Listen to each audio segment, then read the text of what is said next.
আমি ছোটোখাটো একটি চাকরি করি। আমি আমার বাসায় ফিরতে অনেক দিনেই রাত হয়ে যায়।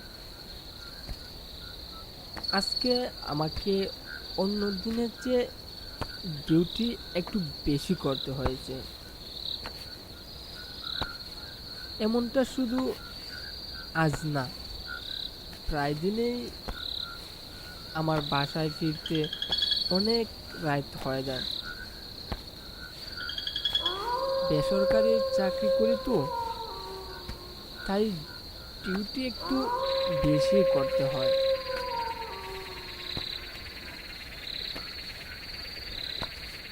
আমি হাঁটতে হাঁটতে অনেক রাস্তা পেরিয়ে এসেছি।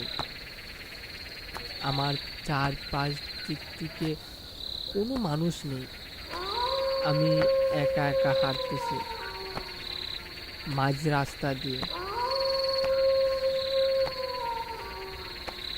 আমার চারপাশ দিকে অন্ধকার এবং কুয়াশা ভরে আছে। বাতাসে আমার শরীরে কেমন জানি শীত শীত করতেছে। তখন আমি বললাম, আজ যদি ডিউটিতে না আসতাম অনেক ভালো হতো। প্রচণ্ড শীত পড়েছে।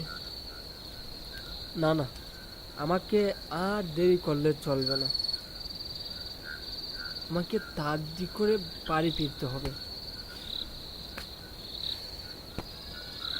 এই কথা বলে আমি আবার হাঁটতে শুরু করলাম। আমার চারপাশ দিকে অন্ধকারে চিক চিক শব্দ আসতেছে।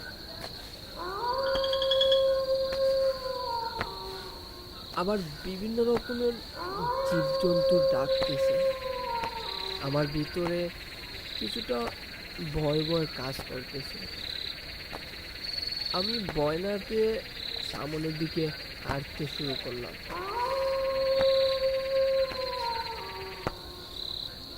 কিছুক্ষণ হাঁটার পরে দেখতে পেলাম কে জানি নদীর পাড়ে বসে আছে।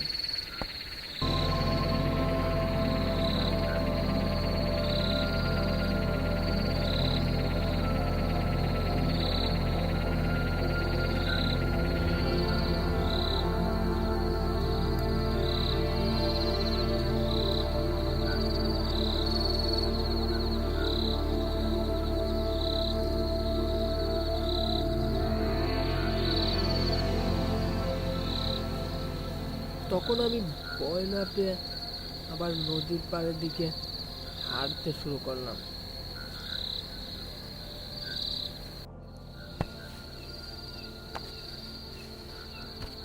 গিয়ে আমি যেটা দেখতে পেলাম, তখন আমার মনে মনে চিন্তা করলাম, সে এত রাতে এখানে কি করে।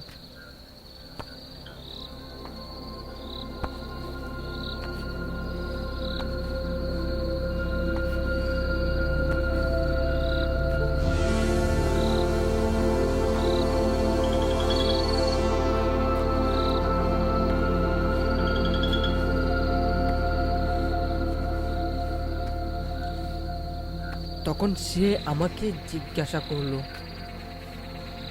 আরে বন্ধু, তুই এখানে এত রাতে কি করিস? তখন আমি মনে মনে চিন্তা করলাম, যে কথা আমার জিজ্ঞাসা করার কথা ছিল সে কথা সে আমাকে জিজ্ঞাসা করতেছে।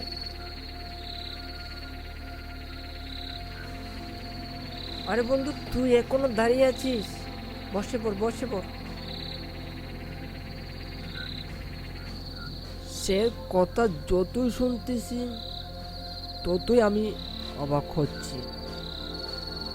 আর মনে মনে চিন্তা করলাম, এত রাতে নদীর পাড়ে সে কি করছে।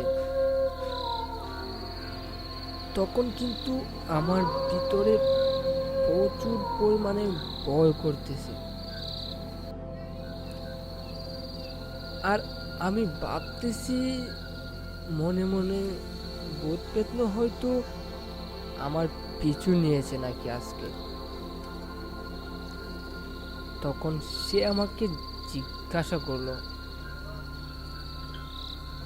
আরে বন্ধু, তুই এত চিন্তা করছিস কেন? তখন আমি বললাম তাকে, আরে না বন্ধু, কিসের চিন্তা? আচ্ছা বন্ধু, তুই এত রাতে নদীর পাড়ে কি করিস বলতো? তখন সে আমাকে জিজ্ঞাসা করলো, বন্ধু, কতদিন ধরে তোকে দেখি না বলতো? তা অবশ্যই 7 থেকে 8 বছর হবে। সেই তুই যে দেশ ছেড়ে বিদেশে গেলি আর তো এলি না। আচ্ছা বন্ধু, এইসব কথা বাদ দে, চল বাড়ি ফিরে যাই। তুই হয়তো জানিস না, আমার আর বাড়ি ফিরা হবে না। তার কথা শুনে আমি একটু অবাক হলাম, আর আমি তাকে জিজ্ঞাসা করলাম, বাড়ি ফিরা হবে না মানে? তুই কি জানিস তোর জন্য তোর বাপ মা কতটা পাগল হয়ে পথ চেয়ে বসে থাকে? সেই জন্য তো তোর কাছে ছুটে এসেছি আমি এই কথা বলতে। আমার কাছে কি বলবি তুই? তুই নিজে গিয়ে দেখ, তোর বাপ মা খুবই খুশি হবে। না রে বন্ধু, আমার আর বাড়ি ফেরা হবে না। আমি না ফেরার দেশে চলে গিয়েছি। বন্ধু, তুই আমার মা বাবাকে বলিস তারা যেন আমার ছোট ভাইকে কোনো টাকার পেরা না দেয়। তখন আমি তাকে জিজ্ঞাসা করলাম,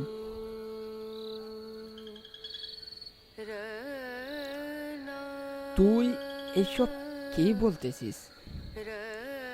তোর কি হয়েছে যে তুই বলতে পারবি না আমাকে? তখন সে আমাকে সব কিছুই খুলে বলল। তাহলে শোন বন্ধু, আমি যখন কাজে যাই তখন আমার শরীরটা অসুস্থ অসুস্থ অনুভব করতেছি। আমি 3 দিন যাবৎ অসুস্থ ছিলাম। এদিকে বাপ-মার এত টাকা খরচা করে আমি বিদেশে এসেছি। এখন যদি আমি কাজের মধ্যে ফাঁকি দিই তাহলে সামনের মাসে স্যালারি পাবো না। এই চিন্তা ভাবনা করে আমি বাসা থেকে বের হয়ে গেলাম। কাজে যাওয়ার কিছুক্ষণ হলেই আমার মৃত্যু ঘটে।